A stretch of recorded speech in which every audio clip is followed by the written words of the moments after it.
Alors nous nous retrouvons pour la troisième partie de cette vidéo où nous étions en train d'évoquer le mirage de l'Allemagne, puisqu'on nous avait parlé de miracle de l'Allemagne, l'Allemagne qui est capable d'avoir des excédents commerciaux. D'ailleurs on entendait souvent dans tous nos dirigeants politiques français constamment s'extasier, le modèle allemand, le modèle allemand. Si vous regardez de très près, vous verrez que le modèle allemand n'est pas si vertueux que ça. C'est vrai qu'il y a un faible taux de chômage, ça c'est certain, mais il faut voir à quel prix. On a les 1 euro jobs, c'est-à-dire les jobs à 1 euro. On a beaucoup de monde, énormément de pauvres finalement. Un chômeur de moins, c'est un pauvre de plus.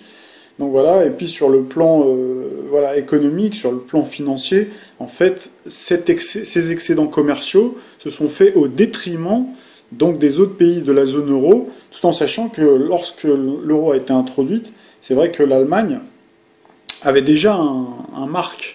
Donc la monnaie de l'Allemagne, un marque très fort.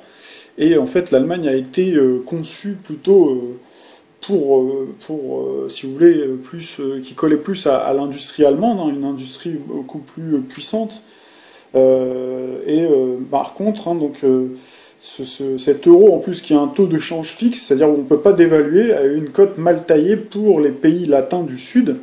Et donc c'est taillé vraiment sur mesure pour les Allemands, qui a fait en fait ce fameux transfert d'appareils productifs vers l'Allemagne. Donc c'est ce qui expliquait justement l'économiste français, donc Charles Gave. Il y en a d'autres aussi. Si vous regardez, j'en avais déjà parlé. Vous regarderez, il y a plein de prix Nobel d'économie quand même. Je crois qu'il y avait même Milton Friedman. Donc je crois que c'est un prix Nobel 1976 qui avait dit avant de mourir aussi, pareil, que l'euro c'était du grand n'importe quoi. Vous avez Krugman, vous avez Stiglitz, etc. Vous verrez, il y a eu même une tribune qui a été signée où il y a eu une centaine à peu près d'économistes qui avaient dit de toute façon que c'était une supercherie cette histoire. Et pourtant, vous avez pu constater que pendant toutes ces années, depuis les années avant même l'entrée en vigueur de l'euro et depuis, on a eu plein de pseudo-économistes, en tout cas des gens qui étaient finalement qui sont triés sur le volet. C'est un peu, on retrouve le même principe pour les laboratoires pharmaceutiques où vous avez des leaders d'opinion qui sont plus ou moins achetés, si vous voulez, pour vendre une soupe pas très bonne au public, à nous autres contribuables et au peuple. Donc voilà, pour que les gens en fait adhèrent. Mais donc là, à un moment donné, la réalité, on dit souvent que le mensonge prend l'ascenseur et l'escalier, et la vérité prend l'escalier, et bien c'est le cas. Donc vous voyez, ça a mis du temps. Les gens sont en train de petit à petit se réveiller. Encore que je me rends compte que beaucoup ont beaucoup de mal encore, forcément, parce que tout ça, c'est de l'économie, c'est de la finance. Donc on est très loin. Le monsieur et madame tout le monde qui va acheter sa baguette de pain tous les jours. Pour lui, tout ça, c'est des histoires qui ne le concernent pas, ou du moins, alors j'exagère, il y en a plein on n'a pas besoin de sortir d'une grande école pour comprendre les choses, mais c'est vrai que beaucoup quand même pensent que ce discours-là leur est complètement étranger, mais il y en a quand même de plus en plus qui commencent à se réveiller. Donc voilà, donc c'est vrai que l'Allemagne, de toute façon, faut savoir qu'anthropologiquement même, c'est vrai qu'ils ont une discipline, une rigueur. Et ça, on le retrouvera, vous allez voir, sur le thème de l'Allemagne, qui s'est traduit par un tissu industriel qui a donné une productivité, c'est-à-dire c'est la vitesse à laquelle on produit plus rapide que les autres. Donc c'est pour ça d'ailleurs ils ont cette capacité à produire beaucoup, puisque de manière sur un plan historique, ils avaient un gros tissu industriel avec des machines-outils, avec quand ils produisent une voiture, donc c'est souvent une voiture avec un standard élevé, standard de qualité, donc tout ça c'était déjà en place, alors que les autres pays, l'appareil productif français, italien, espagnol, portugais, donc en fait n'était pas du tout performant, pas aussi performant en tout cas que les Allemands, et donc ça, notre appareil productif c'est détruit. Alors on pourrait rajouter après plein d'autres choses, il n'y a pas que ça, il y a aussi les délocalisations, toute la mondialisation. En fait, il y a plein de facteurs qui s'enchevêtrent, mais on va dire qu'il y a quand même, compte tenu justement du leitmotiv qui a été vendu, c'est-à-dire c'était la solidarité, donc faire bloc, c'est-à-dire faire une union européenne, c'est-à-dire une alliance entre les différents pays pour pouvoir rivaliser avec les autres blocs, hein. Donc les blocs émergents comme l'Inde, comme le Brésil, mais surtout la Chine et puis les États-Unis, quoi. Donc c'est tout le temps ça. À chaque fois qu'il nous est vendu, à chaque fois on nous dit la France elle est trop petite, si elle sort de l'euro, de l'Union européenne, elle va pas pouvoir. Voilà. Et finalement, si vous regardez bien, ceux qui ont la chance d'être copropriétaires, hein, vous êtes dans un syndic de copropriété, voilà, hein, c'est comme si vous aviez en fait un syndic un peu véreux qui sont justement tous ces gens de la Commission européenne qui sont pas élus et puis qui vous imposent finalement des choses, ils vous imposent finalement de faire des choses dans votre appartement, d'avoir un frigo de telle dimension, d'avoir un pommeau de douche voilà, taillé sur mesure, voilà, plein de normes, etc. Et que vous êtes obligé de le faire alors que vous, c'est pas du tout ce que vous avez envie, quoi. Vous avez envie d'être beaucoup plus libre, et bien entendu que les parties communes doivent être, pourquoi pas, gérées, donc ça pourrait très bien s'envisager. Mais là, dans la manière dont ça a été conçu, c'est quand même, ça n'a pas été bien conçu, et en plus, donc là, vous avez en plus le titre. Donc c'est le titre d'Atlantico, donc la dette publique coûte plus cher que la croissance qu'elle achète. Donc ça, il faut bien le comprendre, c'est que, et ça vous pourrez le retrouver d'ailleurs dans cette fameuse balance des paiements dont j'ai parlé, le fameux Target 2, donc toute la croissance en fait est faussée. C'est-à-dire qu'on vous parle d'une croissance donc, qui est déjà assez misérable, qui est quand même pas... Il n'y a pas de quoi se rouler par terre hein, quand on vous dit qu'on fait une croissance de 1,7%. C'est vrai que quand vous voyez les ministres à chaque fois qu'ils vous parlent de la croissance, on a l'impression qu'ils ont trouvé du pétrole. Alors qu'en réalité, cette croissance-là, elle est complètement biaisée. C'est-à-dire que pour obtenir 1 euro de croissance, hein, il faudrait faire entre 6 et 12 euros de dette. Donc ça, demandez à un chef d'entreprise s'il accepterait pour faire 1 euro de profit, 1 euro de chiffre d'affaires même, hein, ou 1 euro de profit, est-ce qu'on lui dit, voilà, il faut que tu fasses 6 euros de dette auprès de ta banque ou auprès de 12, je pense que là, le chef d'entreprise, il vous dit, bon, le jeu n'en vaut pas la chandelle, quoi, en gros. Bon, ben là, vous voyez bien que malheureusement, nos technocrates nous ont mis dans pieds et poings liés, hein, nous ont jeté à la mer les bras dans le dos, quoi, attachés dans le dos. Donc voilà un petit peu. Donc je vais vous montrer une vidéo pour compléter un petit peu mes dires sur le mode de fonctionnement hein, de notre économie. Tous les pays à économie de marché fonctionnent de cette façon-là. Donc comme ça vous permettra de comprendre pourquoi aussi hein, toutes ces privatisations, toutes ces restrictions budgétaires, pourquoi toutes ces coupes là, soudaines et de plus en plus abruptes et de plus en plus rapprochées, et ben vous allez comprendre tout de suite pourquoi.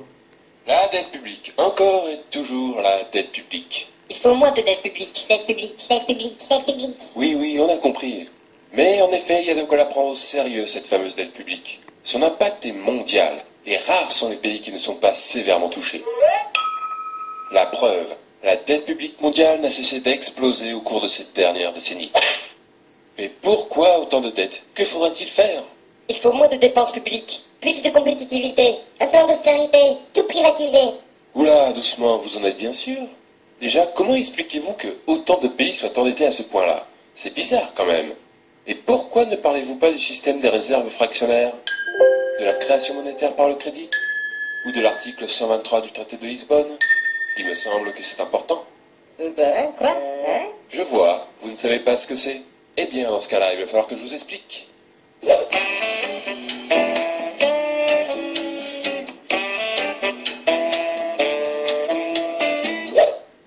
L'économie, c'est comme une baignoire. La monnaie est son eau. La règle est de la remplir avec la bonne quantité. Ni trop, ni pas assez. Quand une économie est en croissance, c'est comme si la baignoire grossissait. Il faut donc rajouter de l'eau, c'est-à-dire créer de la monnaie. Donc une première question s'impose. Comment est créée la monnaie? Les robinets de l'économie, ce sont des banques très particulières, normalement publiques, que l'on appelle les banques centrales. Elles peuvent créer et détruire la monnaie à volonté, et donc remplir ou vider l'économie. La monnaie créée par ces banques s'appelle la monnaie centrale. Mais, petite astuce, il existe un deuxième robinet, constitué des banques commerciales, c'est-à-dire les banques privées. Cependant, ce robinet fonctionne d'une manière un peu particulière. Je vous explique. Lorsque l'on fait un emprunt dans une banque, la plupart des gens s'imaginent que la banque donne une partie de l'argent qui est dans ses coffres. Eh bien, pas du tout. La banque va en réalité créer l'argent qu'elle prêtera par une simple écriture comptable. Cet argent sera détruit au fur et à mesure que le prêt sera remboursé. Ce procédé se nomme tout simplement la création monétaire par le crédit.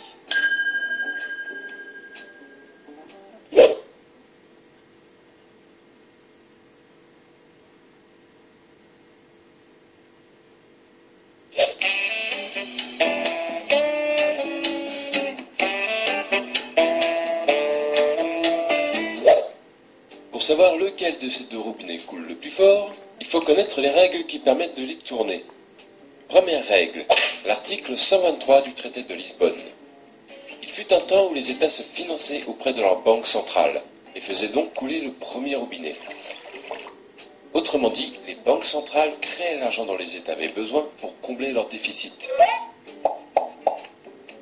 Ce que l'on appelle aussi faire tourner la planche à billets. Mais l'abus de cette pratique à des fins généralement électorales provoquait par moments une inflation importante. C'est pourquoi, depuis les années 70, influencés par le monde financier, les États s'interdirent le recours aux banques centrales. Cette interdiction existe toujours et est aujourd'hui visible dans le traité de Lisbonne, signé par tous les membres de l'Union européenne, sous l'article 123. Les États ne peuvent donc plus faire couler le premier robinet. Ils utilisent alors le second. Cela veut dire que pour combler leur déficit, les États font désormais des emprunts auprès du marché financier, et plus particulièrement auprès des banques commerciales. Deuxième règle, les réserves fractionnaires. Tout comme les États, les ménages et les entreprises font aussi leurs emprunts auprès du marché financier. Cela garantit alors pour les banques commerciales beaucoup d'argent à prêter en perspective. Mais disposent-elles de suffisamment de fonds pour cela? A priori oui, car comme nous l'avons vu, les banques commerciales créent l'argent qu'on leur emprunte. Mais il existe une limite, que l'on appelle le taux de réserve. La création ne peut avoir lieu que si la banque possède une certaine quantité de monnaie centrale. Cependant, cette limite est franchement souple, puisque, au final, les banques commerciales peuvent créer et prêter plus de 6 fois ce qu'elles possèdent en monnaie centrale.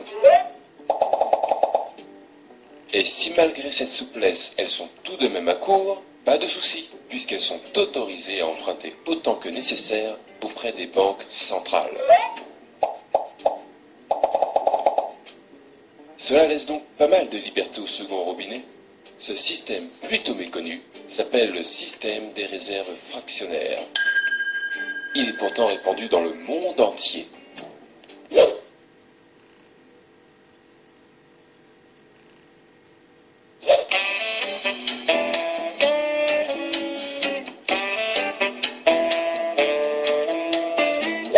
Trêve de robinetterie, revenons à la baignoire. Nous venons de voir que le premier robinet ne sert plus aujourd'hui qu'à alimenter le second. En d'autres termes, la monnaie centrale ne sert plus aujourd'hui qu'un rôle de régulation pour les banques.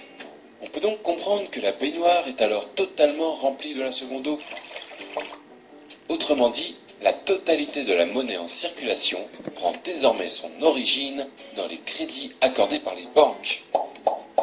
En effet, l'essentiel de la monnaie est de la monnaie dite scripturale, c'est-à-dire de la monnaie issue du crédit.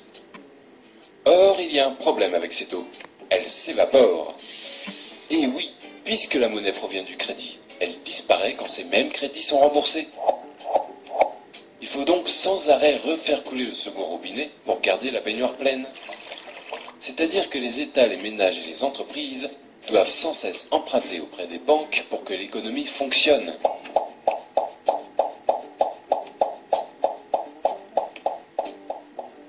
Deuxième problème, cette eau coûte très cher. En effet, les crédits accordés par les banques s'accompagnent d'un taux d'intérêt servant à rémunérer la banque. Il faut par conséquent payer perpétuellement des intérêts sur cette monnaie scripturale qui remplit l'économie. Et je peux vous le dire, cela représente un sacré pactole pour les banques et leurs créanciers. Et un sacré manque à gagner pour tous les autres. On va voir combien ces fameux intérêts peuvent coûter avec un exemple concret. L'énorme dette publique française. Respectant les règles qui ont été décrites, l'État français ne fait plus appel à sa banque centrale et paye donc des intérêts depuis 1973. Lorsque l'on somme ce qui a été payé en intérêts seul depuis cette date, on obtient le nombre remarquable de 1400 milliards d'euros. Pourquoi remarquable ? Parce qu'il est très proche d'une autre somme, la dette publique française actuelle, qui a augmenté sur cette même période de 1350 milliards d'euros. En clair, ce qui fait grossir la dette, ce sont tout simplement les intérêts de cette même dette. Et n'oublions pas qu'il ne s'agit ici que de la dette publique.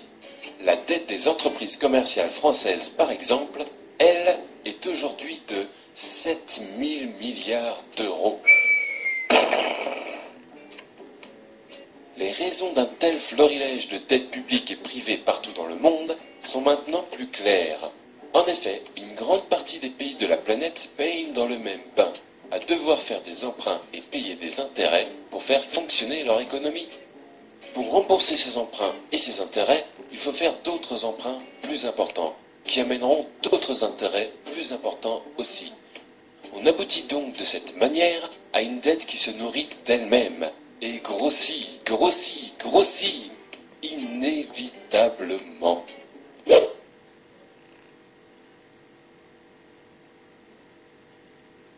Vous avez déjà dû entendre que la dette publique est provoquée par une mauvaise gestion des dépenses de l'État ou un manque de compétitivité, et que la seule manière de la résorber est de privatiser l'économie ou d'appliquer des plans d'austérité. Eh bien, sachez que ce sont des conneries. Il est mathématiquement impossible de résorber l'ensemble des dettes publiques et privées sans aborder la question de la création monétaire par le crédit avec intérêt, puisqu'elles en sont les causes naturelles. Si vous voulez résorber la dette, le premier prérequis indispensable est d'arrêter de faire couler le second robinet pour remplir la baignoire et d'utiliser plutôt le premier à bon escient. C'est-à-dire limiter le pouvoir de création monétaire aux seules banques centrales. C'est le seul moyen d'obtenir un système monétaire qui n'auto-alimente pas sa propre dette. Il y a une quarantaine d'années, les États se sont interdits l'accès à leur banque centrale sous prétexte que le premier robinet était parfois utilisé de manière abusive. Nous sommes arrivés aujourd'hui à la situation inverse, où le premier robinet manque cruellement et un autre l'a remplacé, remplissant l'économie de dettes impossibles à rembourser. Tout cela, ne l'oublions pas, au profit des grandes banques et de leurs créanciers. Je trouve déplorable qu'un sujet si crucial ne soit ne serait-ce que débattu par la classe politique, ni ne soit jamais traité dans les grands journaux.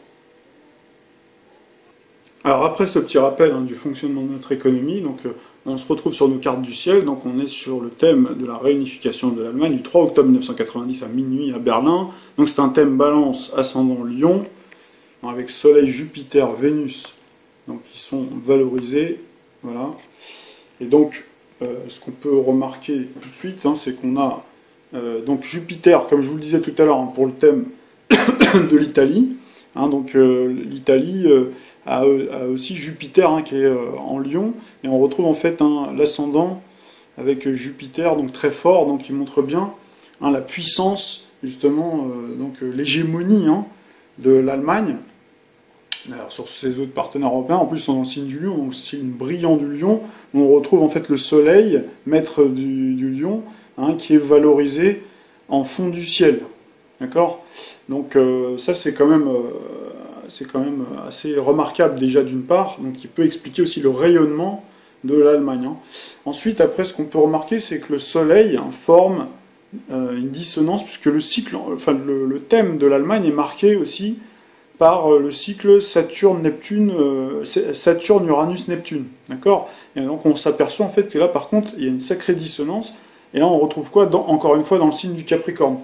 Et donc le fameux signe du Capricorne. Alors après, tout à l'heure, je vous dresserai la litanie de tous les traités. Vous verrez que la majeure partie des traités européens, en tout cas tous ceux qui ont servi dans la construction européenne, sont marqués par les signes cardinaux, c'est-à-dire les signes de début de saison, Bélier, Cancer, Balance et Capricorne. D'accord? Et donc là, on retrouve bien donc, justement ce maillage-là, cet attelage-là entre Saturne, Uranus, Neptune, hein, qui instaure en fait un penchant assez psychorigide finalement à l'Allemagne, hein, qui sait habilement faire passer ses désirata hein, de façon unilatérale, sous couvert finalement de discussions, de solutions apparemment consensuelles. D'ailleurs, c'est ce dont on nous parle aussi souvent. Hein. On nous dit même l'Allemagne, c'est un pays très consensuel, et sans doute qu'ils le sont. On voit même au niveau des syndicats, il n'y a jamais, c'est rare qu'il y ait des conflits sociaux, peut-être que ça va changer d'ailleurs, mais souvent tout se passe d'abord dans la concertation. Voilà, parce que justement, donc l'Allemagne est marquée par la balance, comme la France, mais on pourra regarder si on a un peu de temps, la comparaison avec la France sera intéressant, parce que c'est aussi un thème balance. Mais voilà, la grande différence, c'est qu'on a justement ce côté consensuel diplomate, mais avec en réalité le Capricorne quand même qui est très marqué par Saturne, Neptune et Uranus, donc qui montre finalement donc Neptune qui a une dimension collective, tout comme Uranus. Donc là, on pourrait retrouver effectivement Uranus, hein, Neptune, les syndicats, tous les corps intermédiaires, si vous voulez, et Saturne, l'État, notamment. Et donc en Capricorne, donc ça veut dire que finalement, tout est déjà un petit peu programmé, et de toute façon, le peuple allemand a quand même une certaine discipline, historiquement. Donc intrinsèquement, là, il faudrait parler justement aux anthropologues, hein, historiens, anthropologues, qui vous expliqueraient pourquoi tel peuple fonctionne de telle manière et pourquoi voilà, tel autre peuple fonctionne d'une autre manière. Hein. Les Français ne sont pas des Allemands, les Italiens ne sont pas des Français. Voilà, il y a des spécificités, après il y a des mélanges, etc. Mais après, s'il y a des nuances qui peuvent se faire hein, au fil du temps, des changements, ça se fait, mais au fil d'années, de siècles, hein, enfin de dizaines d'années et de siècles, ça se fait pas comme ça. On ne peut pas imposer à dire voilà, vous allez Français ou Italiens ou Espagnols devenir des Allemands ou des Grecs surtout. Hein, d'accord. Donc là, on retrouve au niveau astrologique, on retrouve une forme d'ADN hein, quelque part, donc du peuple et du pays en question quelque part. Hein. Donc voilà. Après, si on poursuit toujours sur le thème de l'Allemagne, donc je vous disais donc Jupiter, hein, donc la croissance en Lion, signe brillant hégémonique, mais on peut remarquer quand même qu'il y a quand même cette dissonance là. Donc du Soleil à Neptune, hein, parce que Neptune, je vous ai dit hein, tout à l'heure que c'est une planète un petit peu qui embrouille, un petit peu qui est brumeuse, qui édulcore, hein, et qui donne pas vraiment la réelle vision, la réelle réalité des choses. C'est-à-dire que l'Allemagne brille en Europe, mais en réalité, avec Neptune, hein, il y a cette fragilité quelque part. Hein, même si on se mettait sur le plan dans un thème individuel, hein, on pourrait dire que finalement l'Allemagne n'est pas si charismatique que ça, ou en tout cas ce charisme-là peut avoir un côté beaucoup plus vulnérable. Hein. C'est comme une sorte de colosse, mais avec un talon d'Achille. Et le talon d'Achille, vous l'avez bien compris d'où il venait, c'est justement cette hégémonie trop supérieure finalement à ses partenaires, qui sont du coup pour le coup des concurrents quelque part. Hein. Donc c'est vrai que c'est un petit peu paradoxal justement, hein. Et là on retrouve bien le paradoxe hein, d'Uranus. Hein. Bon, par contre, voilà, après sur la scène internationale, effectivement, avec Jupiter, maître du Sagittaire, maison 5, dont l'almutène et le Soleil, donc on voit bien effectivement que l'Allemagne hein, n'a pas de mal à assumer son statut de leader, sa ligne politique, hein, basée avant tout sur l'excellence économique, hein, sur la scène internationale. Donc c'est vrai que les Outre-Rhin possèdent c'est vrai, cette mentalité conquérante et de gagnante. D'ailleurs, on le retrouve en football surtout, hein, notamment. On dit souvent que le football c'est un sport qui se joue à 11, mais que à la fin c'est les Allemands qui gagnent. Et c'est vrai que ça a été souvent le cas. On va voir là, pour la Coupe du Monde 2018. Donc en tout cas, l'Allemagne a cette propension justement à écraser hein, les autres aussi. Donc avec cette petite dissonance aussi, on voit à Pluton, hein, d'accord. On voit, il y a une petite dissonance. Voilà. Bon, en fait, c'est pas le Soleil, c'est voilà. D'ailleurs, on voit avec Vénus, hein, d'accord. Donc ça veut dire avec la monnaie, mais on voit il y a une quasi-conjonction. Enfin, quand même, il y a des 1, 9, un orbe de 8 quasiment. Donc, mais enfin voilà. Hein, donc on peut en parler. Après Mars, le pouvoir d'action, donc on retrouve en Gémeaux. Donc Gémeaux, c'est le signe de la communication, qui est en opposition à Neptune, qui montre en fait qu'ils savent brouiller les cartes en n'hésitant pas à faire du dumping social, quitte à mettre en difficulté finalement les partenaires. Alors on peut rajouter que pendant la période où il y a eu Pluton céleste, d'accord, qui a séjourné de 1995 à 2007 grosso modo en Sagittaire, c'est vrai que l'Allemagne était soutenue par Pluton, par la puissance de Pluton, d'accord, par le côté Lion, le côté Balance, d'accord. Donc là on avait la toute puissance de l'Allemagne. En plus c'était au moment de la réunification, donc c'est vrai que la croissance des années 90, au moment de sa réunification, soit absorbée les efforts consentis pendant la période de réunification avec Saturne dans son domicile, donc rigueur, la rigueur imposée aussi par l'État, escortée d'Uranus-Neptune, donc sextile, on voit qu'il y a eu ici un petit sextile à Pluton, donc tout ça, ça a soutenu, ça a permis d'avoir cette rigueur aussi en matière de gestion financière, et donc cet ADN de discipline et de notion de sacrifice du peuple se retrouve finalement dans le sextile, Lune, Lune Neptune, quoi. Et Neptune et la Lune, d'ailleurs le peuple, et Neptune aussi, les masses populaires, et la Lune aussi qui peut aussi incarner le peuple, on retrouve en Poisson, vous voyez, on retrouve finalement Neptune en Capricorne, aux côtés de Saturne, donc c'est-à-dire que tout ça, en fait, c'est fait aussi sur le dos du peuple, qui est plutôt, la Lune, c'est plutôt un signe plutôt docile, donc il y a un penchant docile, alors que vous regarderez dans le thème de la France, la Lune, elle est en Bélier. Le Bélier, il se laisse pas faire, alors que le Poisson est beaucoup plus docile, beaucoup plus enclin à la négociation dans l'apaisement. Ce sont des traits de caractère auxquels font souvent allusion les anthropologues, pour expliquer vraiment le cas allemand, quoi. Donc voilà, donc si on devait après parler du thème de la France, on en parlera peut-être, je crois qu'on n'aura peut-être pas le temps, mais en gros, voilà, on aura l'occasion par contre un jour de revenir sur le thème de la France plus longuement. Mais voilà, je ne veux pas m'étaler beaucoup plus. Donc voilà, pour parler maintenant des transits, parce que c'est aussi ça qui nous intéresse, donc on a en ce moment Jupiter, donc le Jupiter céleste qui est en Scorpion, donc forcément en dissonance. On a surtout Pluton, pareil, comme pour le thème de l'Italie, mais même si on prenait le thème de la France, parce que la France aussi elle est ascendant Gémeaux, donc elle a une maison 8 en Capricorne, comme pour l'Italie, et là on retrouve Pluton donc en maison 6, qui actionne donc cette dissonance depuis un petit moment, en fait, ce triangle-là, d'accord, entre le milieu du ciel, donc vous voyez, Vénus-Mercure, donc la monnaie, les échanges, le Soleil, donc on voit bien que Pluton, depuis un petit moment, travaille sur l'Allemagne, voilà, et puis on a eu maintenant, depuis le 20 décembre dernier, on a Saturne qui est venu rejoindre Pluton, qui forme pas encore un cycle parfait. Donc ça se fera en 2020, je crois que c'est autour du 13 février, je vous dis ça de mémoire. Mais en tout cas, voilà, mais vous avez déjà un travail de duo, en tandem, de Saturne-Pluton céleste, qui actionne là cette sacrée dissonance-là, quoi. Et donc voilà, par rapport à la date que j'avais prise tout à l'heure, du 10 octobre, donc on retrouverait finalement une pléiade d'astres, donc dans le signe du Scorpion, d'accord, Jupiter, la Lune, Mercure, Vénus, d'accord. Donc on retrouve bien Mercure-Vénus, on retrouve bien une reproduction avec l'arrivée du Soleil en Balance, donc qui activerait finalement cette dissonance Saturne-Pluton.